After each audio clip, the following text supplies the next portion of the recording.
Chinese টি, এটা হচ্ছে Chinese jasmine green tea.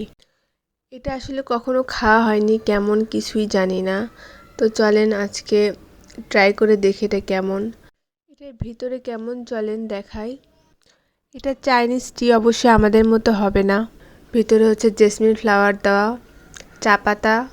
তো চলেন এটা এখন বানাই, বানিয়ে দেখি এটার স্বাদটা কীরকম।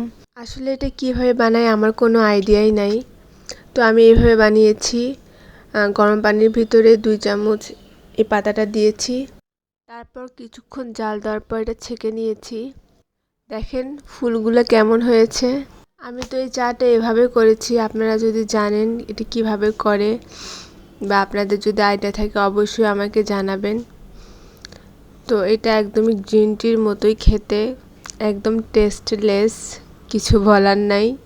আসলে যারা ডায়েট করে তাদের জন্য এই চাটা।